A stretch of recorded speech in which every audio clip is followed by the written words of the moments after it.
Hello दोस्तों, आप सभी का स्वागत है स्टूडेंट टॉक पर। हम ऑलरेडी 3 लेक्चर्स कंप्लीट कर चुके हैं सिंपल इंटरेस्ट के। ये चौथा और आखिरी लेक्चर होने वाला है सिंपल इंटरेस्ट से रिलेटेड। अगर आपने पिछले लेक्चर नहीं देखे हैं तो उन्हें पर जरूर विजिट कीजिएगा, आपको जरूर कुछ ना कुछ बहुत अच्छा सीखने को मिलेगा। ओके, तो चलिए बढ़ते हैं आज के पहले क्वेश्चन की तरफ। आपसे पूछा गया है किसी निश्चित राशि पर साधारण ब्याज मूलधन का 1/36 है। यदि ब्याज की दर और वर्षों की संख्या बराबर है तो ब्याज की दर कितनी होगी, आपसे ये चीज पूछी है। अब देखो इन्होंने क्या बोला है। अगर हम देखें तो एस आई की वैल्यू क्या होती है, पी आर टी अपॉन 100। और इन्होंने हमें पहले ही दे दिया है कि एस आई अपॉन पी कितना है, 1/36। तो हम डायरेक्ट 1/36 लिखेंगे इक्वल टू आर, और टी बराबर है तो हम आर ही रख देंगे टी की जगह पर, और यहाँ पर 100। अब यहाँ से आप वैल्यू निकाल लोगे तो आर स्क्वायर बराबर आ जाएगा 100/36, तो आर की वैल्यू आ जाएगी 10/6, मतलब कि 5/3%। क्या आ जाएगा आंसर, 5/3%, ऑप्शन बी। ओके, चलो अगला क्वेश्चन देखते हैं। आपसे पूछा गया 3 माह के लिए 1080 का निवेश करने पर 27 ब्याज प्राप्त हुआ, सालाना साधारण ब्याज की दर क्या थी। ये क्वेश्चन मैंने करवाया है, आपके लिए होमवर्क है, आपको ये क्वेश्चन करना है। ठीक है, चलो अगला क्वेश्चन देखते हैं। आपसे पूछा गया है एक निश्चित धनराशि पी का आर% प्रति वार्षिक दर पर साधारण ब्याज पी का 9/16 भाग है। यदि आर वर्षों की संख्या एन के बराबर है तो एन का मान ज्ञात करना है। उन्होंने कहा है कि जो रेट है और जो टाइम है वो इक्वल टू है, और दोनों है एन के बराबर। ठीक है, और आपको यही जो एन है फाइंड करना है। ठीक है, ये चीज आपको समझ में आ गई। अब देखो धनराशि पी का आर% प्रति वार्षिक दर साधारण ब्याज पी का इतना है, मतलब कि आपको बोला गया है कि एस आई अपॉन पी की जो वैल्यू है 9/16 है। इस तरह का क्वेश्चन हम कर चुके हैं। इक्वल टू में आपको लिखना है आर टी। आर टी यहाँ पर दोनों ही हमने एन माना था, अपॉन में आपको करना है 100। यहाँ से आप बड़ी आसानी से वैल्यू निकाल लोगे, तो यहाँ से आपकी वैल्यू निकल कर आ जाएगी N square is equal to 9। यहाँ पर 16 था ना, हाँ, तो यहाँ पर कैंसिल नहीं होगा, 900/4 हो जाएगी, 16 ही रहेगी। और यहाँ पर एन की वैल्यू आ जाएगी 30/4, मतलब कि 15/2, मतलब कि 7.5%। ठीक है, सही आंसर क्या हो जाएगा, ऑप्शन सी। चलो अगला क्वेश्चन अब हम देखते हैं। आपसे पूछा गया है एक निश्चित धनराशि के समान साधारण ब्याज की दर से 3 वर्ष और 5 वर्ष बाद परिपक्वता मूल्य क्रमशः इतना और इतना है। ब्याज का वार्षिक दर आपको निकालनी है। अब देखो 3 वर्ष और 5 वर्ष, ये दोनों चीज आपको दी गई। 3 वर्ष में कितनी हो जाती है, 8,255। ठीक है, 5 वर्ष में कितनी हो जाती है, 9,425। ये चीज आप देख रहे हो। अब यहाँ पर आप क्या देख रहे हो, आपने यहाँ के बीच में जो अंतर लिया, जो ये 2 साल का अंतर था, इन 2 सालों में कितना रुपया बढ़ गया, तो 9,000, रुको, 9,425 में से हम घटाएंगे 8,255 को, वैल्यू आ जाएगी 0। 12 में से 5 जाएगी तो 7, और फिर 3 में से 2 जाएगी तो 1 और 1।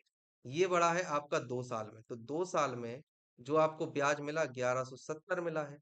तो आप देखोगे 3 साल में आपका ब्याज कितना होगा, 1170/2 गुणे 3 करोगे, 2 से इसे कैंसिल करोगे तो 585 आ जाएगा। 3 से फिर आप इसको मल्टीप्लाई करोगे तो 5×3 = 15, बची आपके पास में 1, 8×3 = 24, 1 25 की 5 बची 2, 5×3 = 15, 15×2 = 17, मतलब 1755 आपको मिला है 3 साल में। अब देखो 3 साल में ब्याज मिला है 1755, अमाउंट कितना था, पी प्लस एस आई होता है, ये क्या है 3 साल के लिए, 3 ईयर की कंडीशन में अमाउंट आपके पास में था 8,255। ठीक है, पी आपको पता नहीं है, लेकिन आपको एस आई पता है, 1755 आपको मिला है, तो यहाँ से आप पी की वैल्यू बड़ी आसानी से निकाल लोगे। यहाँ से आपकी पी की वैल्यू आ जाएगी 6500। ठीक है, इतनी ही आएगी ना, 6500 आपकी आ गई पी की वैल्यू। आपसे पूछा क्या है, ब्याज का वार्षिक दर ज्ञात करना है आपको, तो पी आपको मिल गई है। और यहाँ पर आपको 1 साल की वैल्यू आपको मिल गई थी 585, तो ब्याज की वार्षिक दर क्या हो जाएगी, 585 यहाँ पर आ जाएगा 6500, इंटू में करना है 100, तो यहाँ से जिसको कैंसिल करो, और यहाँ पर आप कैंसिल करोगे तो यहाँ से आ जाएगा 13। यहाँ पर आप कैंसिल करोगे 5 से, तो ये 1 टाइम और फिर 7 टाइम, फिर ये 13 से करोगे तो ये आ जाएगा 9, मतलब आर की वैल्यू आपके पास में आ जाएगी 9%। समझ में आई, आंसर आ जाएगा ऑप्शन ए। इस तरह से करना है। चलो अगले क्वेश्चन पर आते हैं। आपसे पूछा गया है 12% की दर से साधारण ब्याज प्रत्येक 6 महीने के अंत में मूलधन से जोड़ी जाती है, तो ब्याज की वार्षिक प्रभावी दर कितनी होगी, आपसे ये चीज पूछी है। ठीक है, देखो बहुत ही आसान क्वेश्चन है। आपने यहाँ पर माना जो आपका प्रिंसिपल था वो अमाउंट है 100। ठीक है, और 12 महीने की, 1 साल मतलब 12 महीने की जो दर है वो कितनी हो जाएगी, 12%। यहाँ पर आप एसआई निकालोगे, एसआई आप निकालोगे पहले 6 महीने का, तो 6 महीने के लिए आपको मूलधन तो 100 था, आर आपकी 12 है, लेकिन आपको निकालनी है केवल 6 महीने के लिए, तो 1 महीने के लिए आप 12 का भाग दोगे और 6 महीने के लिए आप 6 का गुणा कर दोगे। तो यहाँ से आपकी वैल्यू जो भी आएगी वो निकल कर आ जाएगी, और यहाँ पर करना है 100, आप करोगे ही। तो एसआई आपका कितना निकल कर आ जाएगा, 6 रुपए। तो अगला जो अमाउंट होगा A1, A1 ही अब P1 में कन्वर्ट हो जाएगा और ये हो जाएगा 106 रुपए। अब यहाँ पर आप निकालोगे A2, तो A2 निकालने के बाद आप क्या करोगे, A2 निकालने में आप रखोगे P1 की जगह पर, और फिर R1 रखोगे, यहाँ पर 6 आप करोगे ही, और यहाँ पर 100 आप करोगे ही, और यहाँ पर 12 आप करोगे ही। क्यों? क्योंकि देखो P1 आपका 106 है, R आपकी 12% है, यहाँ पर 100 आपको लिखना ही है, एक साल में 12% थी तो उसको आप करोगे फिर से, तो 12 का भाग दोगे, और यहाँ पर 6 महीने के लिए और बची है, तो आगे आने वाले 6 महीने के लिए ये होगी, इसे आप कैंसिल करोगे तो यहाँ पर आपका जो भी अमाउंट निकलेगा आप निकालोगे, क्या वैल्यू निकलेगी यहाँ पर हो जाएगा 636/100, तो यहाँ से वैल्यू आई 6.36। तो अब देखो, एक इक्वेशन आपकी आ रही है 6 और दूसरी इक्वेशन आ रही है आपकी 6.36, तो जो टोटल एसआई होगा, आपको जो टोटल एसआई मिला वो क्या मिला, 6 प्लस 6.36, मतलब कि 12.36। अब जो आपको एक साल में 12.36 रुपए मिला है 100 पर, यही तो आपका परसेंट है। समझ में आ रही है बात? आपका आंसर क्या हो जाएगा, 12.36। ओके, बहुत अच्छा क्वेश्चन है, आपको ये क्वेश्चन करना चाहिए। ठीक है, आते रहते हैं इस तरह के क्वेश्चन।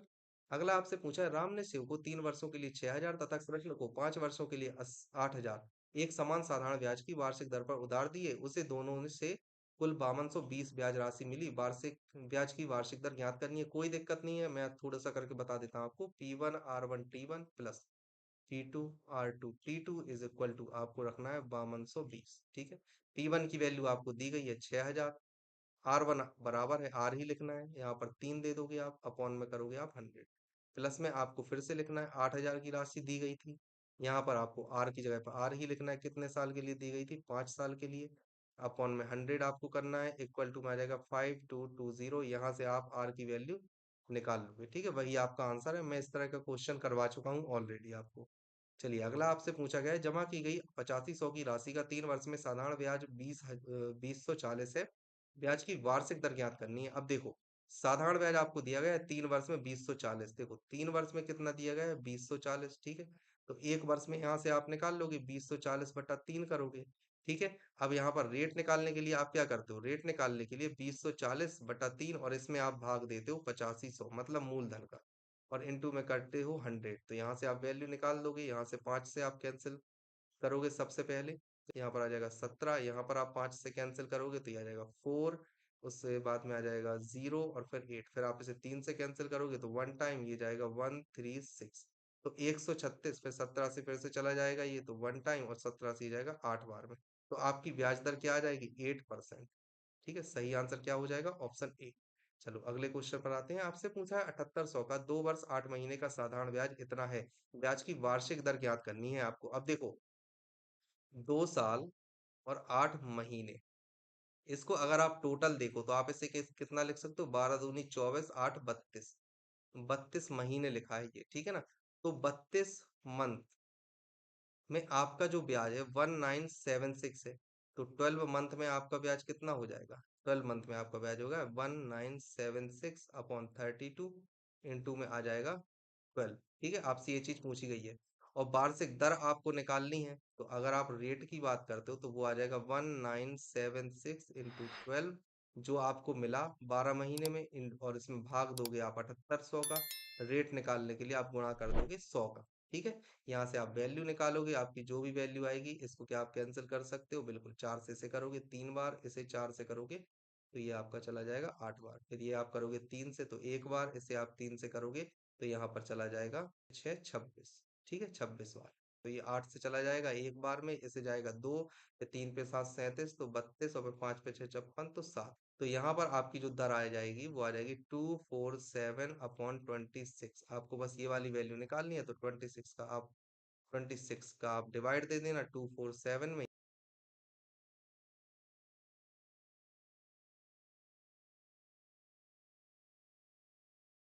तो आ गया 9.5, आंसर क्या आ जाएगा, 9.5%।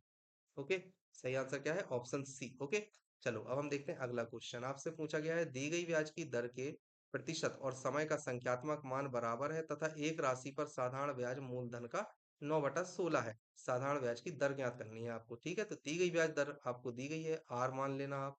समय का संख्यात्मक मान बराबर है, ये टी था, और ये दोनों मिलकर किसके बराबर हो जाते हैं? हम मान लेते हैं आर। क्योंकि हमें दर निकालनी है तो हमने इन दोनों को आर ही मान लिया। आपको यहाँ पर दिया गया है एस आई अपॉन पी, आपको दिया गया है ऑलरेडी 9/16, बराबर में हम लिखते हैं आर टी अपॉन 100 लिखते हैं। ठीक है, तो यहाँ से आपको सॉल्व करना है, तो यह जाएगा 900/16, और आर टी को हमें आर ही लिखना है, तो आर स्क्वायर। यहाँ से आप आर की वैल्यू बड़ी आसानी से निकाल सकते हो। क्या वैल्यू आ जाएगी? 30/4। 30/4 मतलब 7.5, मतलब 15/2%। आंसर क्या आ जाएगा? ऑप्शन सी। ओके, इस तरह से करना है। चलो अब हम देखते हैं अगला क्वेश्चन। आपसे पूछा गया है, यदि 8 वर्ष की अवधि में अर्जित ब्याज मूलधन के बराबर है तो लागू की गई साधारण ब्याज की दर क्या होगी? आपको ये बताना है। ठीक है ना, तो 8 वर्ष में, 8 वर्ष दिया गया है और अर्जित ब्याज मूलधन के बराबर है। मूलधन मतलब आपको अगर एस आई और पी दोनों बराबर दे दिए गए हैं, कितने समय अवधि के लिए? टी बराबर 8 लिखने के लिए, और आपको निकालना है क्वेश्चन मार्क। अब देखो, उतना ही ब्याज मिल रहा है, उतनी ही आपकी राशि है, मतलब कि आपने 100% बढ़ा दिया 8 में, है ना? 8 में आपने 100% बढ़ा दिया 8 साल में, तो 1 साल में कितना बढ़ाओगे? 1/8, मतलब कि 12.5% आएगा आपका आंसर। अब मैं इसे सॉल्व करके भी आपको बता देता हूँ। एस आई की जगह पर आपको पी रखना है, पी की जगह पे तो पी है ही, और आर आपको निकालना ही है। आर टी बराबर 8 रखोगे, यहाँ पर 100 रखोगे, तो यहाँ से पी कैंसिल हो जाएगा, तो आर बराबर आपकी वैल्यू आ जाएगी 100/8।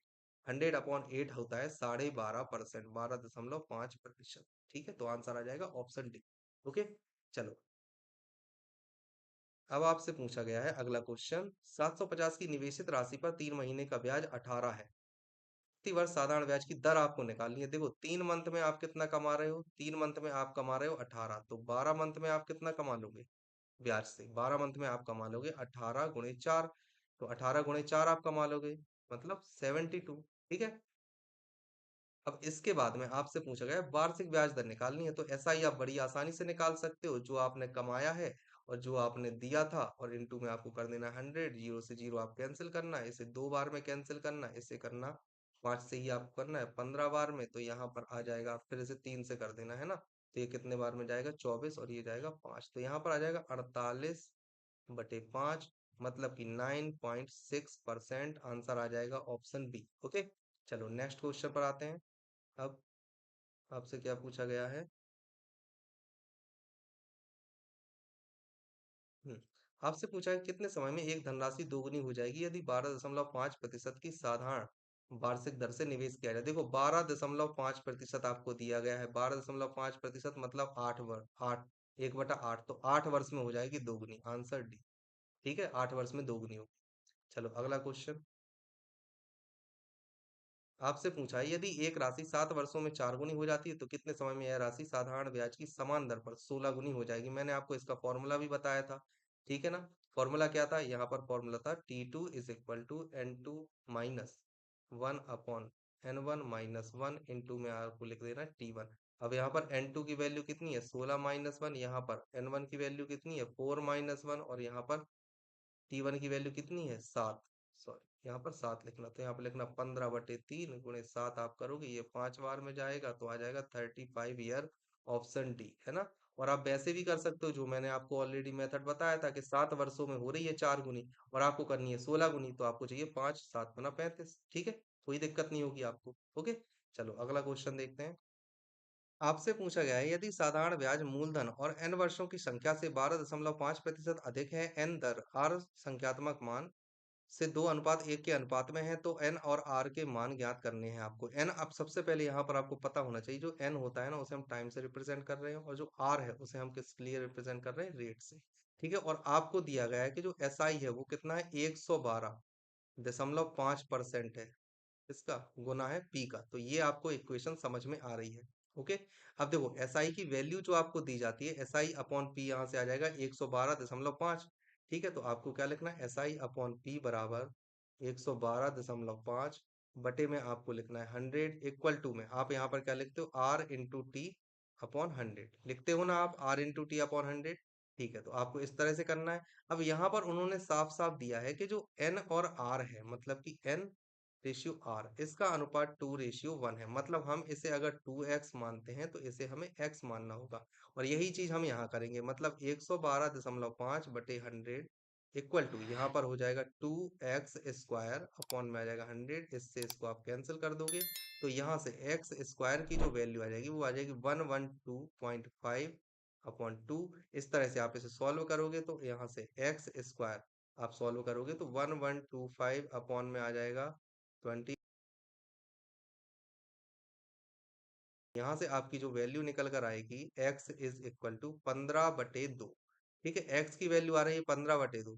तो मतलब अगर आप परसेंट की बात करो, अगर आप रेट की बात करते हो तो वो आ जाएगी 15/2, मतलब कि 7.5%। ठीक है, और अगर आप समय की बात करते हो, मतलब कि टाइम की अगर आप बात करते हो, तो वो आ रहा था 2x, मतलब कि वो कितना आ जाएगा, 15 साल। ठीक है, ये चीज आपको याद रखनी है। तो ऐसा कोई ऑप्शन दिख रहा है क्या? ऑप्शन बी सही हो जाएगा। ओके,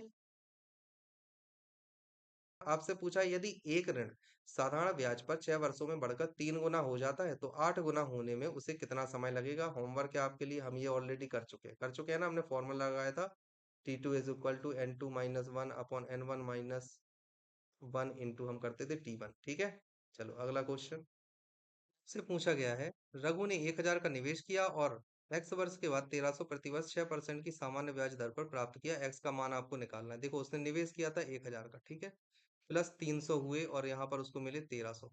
आप देख रहे हो 300 बढ़ रहा है। सबसे पहली बात तो ये देखो, टोटल जो उसका ऐसा इंक्रीमेंट हो रहा है वो है 300 रुपए। ठीक है, अगर हम 6% के ही अनुसार देखें और प्लस केवल 6% करते तो प्लस के सिर्फ 60 रुपए ही बढ़ता और 1,060 होता। लेकिन बढ़ रहा है 300, एक साल में 60 बढ़ रहा है। अगर 1 ईयर में बढ़ रहा है 60, तो 300 रुपए एक्स ईयर में कितना बढ़ेगा? 300/60, तो यहाँ पर आ जाएगा 5 साल। तो एक्स की वैल्यू क्या हो जाएगी? 5 ईयर। आंसर क्या हो जाएगा? Option B. ठीक है, चलो अगला क्वेश्चन देखते हैं। आपसे पूछा है, कितने समय में 1800 प्रतिवर्ष 5% की दर से 390 का साधारण ब्याज निकलेगा? आपको ये चीज निकालनी है। अब देखो, 5% की दर से आप निकाल रहे हो और साधारण ब्याज आप निकाल रहे हो 390, तो 390 लिखोगे साधारण ब्याज, आपको वैल्यू दी गई है 1800। यहाँ पर आप आर निकाल लोगे, यहाँ पर आप आर तो आपको दी गई, टी लिख दोगे, आर आपको दिया गया 5, यहाँ पर आप करोगे 100, इसको आप कैंसिल आउट करोगे, तो यहाँ से टी की वैल्यू आप आसानी से निकाल सकते हो। अब यहाँ पर अगर आप देखो तो टी की वैल्यू आपकी आ रही है 4 सही 1/3 साल। तो यहाँ पर आप लिख सकते हो 4 साल, और 1/3 को हम क्या लिखते हैं? 4 महीने। ठीक है ना, तो 4 साल 4 महीने। आंसर क्या हो जाएगा? Option C. चलो अगले क्वेश्चन पर आते हैं। आपसे पूछा है, एक निश्चित राशि पर साधारण ब्याज मूल राशि का 9/4 है।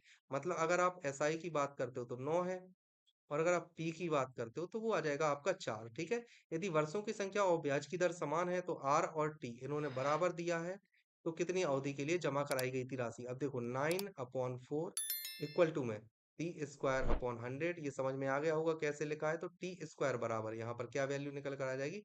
900/4। तो टी की वैल्यू यहाँ से आ जाएगी 30/2, मतलब कि 15। आंसर क्या हो जाएगा? 15 साल, ऑप्शन सी। ओके, चलो अगले क्वेश्चन पर आते हैं। आपसे पूछा गया, कितने समय में एक धनराशि 25% साधारण ब्याज की दर से स्वयं की 7/6 हो जाएगी? स्वयं की 7/6 बोला है, मतलब कि ए जो है वो 7 है, पी आपका 6 है, तो एस आई आपका कितना हो जाएगा? एसआई जो सिंपल इंटरेस्ट होता है वो आपका केवल और केवल 1 हो जाएगा। आपको ये चीज समझ में आनी चाहिए। ठीक है, आप बड़ी आसानी से आप निकाल सकते हो। आपको टाइम निकालना है तो एसआई आपका 1 दिया है, पी आपका 6 दिया है, आर आपको 25% दिया है, और यहाँ पर टी आपको निकालना है। इसको 4 करोगे, यहाँ 3 और यहाँ 2, तो टी की वैल्यू आ जाएगी 2/3 क्या? साल। 2/3 साल का मतलब आप क्या लिख सकते हो? इसे लिख सकते हो आप 8 महीने। ठीक है, सही आंसर क्या आएगा? Option B. अगले क्वेश्चन पर आते हैं। आपसे पूछा है, कितने समय में 8,750 का साधारण ब्याज 8% की वार्षिक दर से मूलधन का 6/25वां हो जाएगा? आपको ये चीज निकालनी है। ठीक है, एसआई आपको दिया है 6, यहाँ पर आपको पी दिया है आपको 25, और आपको जो ये 25 है ये इक्वल टू दिया है 8750 के। ठीक है, वैसे भी आप निकाल सकते हो। 6/25 करोगे, यहाँ पर 8 करोगे, यहाँ पर 100 करोगे, यहाँ पर टी करोगे, आपकी वैल्यू आ जाएगी एक बार में, 4 बार में, यहाँ पर आ जाएगा 2 तो इससे काटोगे तो आ जाएगा 3, तो टी की वैल्यू आ जाएगी 3 साल। ठीक है? ऐसे कर लेना ज़्यादा अच्छा है, यहाँ पर आप कन्फ्यूज़ हो जाओगे अगर वैल्यू निकालना शुरू कर दोगे। आपकी वैल्यू क्या आ जाएगी? 3 साल, ऑप्शन आ गया 3 साल। ठीक है? तो यहाँ पर आपका एसआई टॉपिक कंप्लीट हो चुका है, आप कंप्लीट सिंपल इंटरेस्ट कर चुके हो। अब जो अगला टॉपिक हमारा होने वाला है वो कंपाउंड इंटरेस्ट या चक्रवृद्धि ब्याज होने वाला है। तो उसमें बहुत अच्छे-अच्छे क्वेश्चंस बनते हैं और आपके एग्ज़ाम में एसआई से ज़्यादा सीआई ही पूछा जाता है। ये आप देखोगे जो सीआई के है ना करीब 150 से ऊपर के क्वेश्चन आए हुए हैं एग्ज़ाम में। लगभग 175 170 क्वेश्चन एग्ज़ाम में आए हुए हैं। ठीक है ना? वहीं अगर आप एसआई की बात करते हो तो 100 या 105 के आसपास आपके एग्जाम में क्वेश्चन आए। ठीक है? तो सीआई ज़्यादा इंपॉर्टेंट है एसआई से। एसआई अगर आपको आता है तो सीआई समझना आसान हो जाता है लेकिन इंपॉर्टेंट सीआई है। समझ में आ रही है बात? तो अगर आपको वीडियो अच्छा लगा हो तो प्लीज़ चैनल को सब्सक्राइब ज़रूर करना, लाइक, शेयर और कमेंट कीजिएगा अपने दोस्तों के साथ।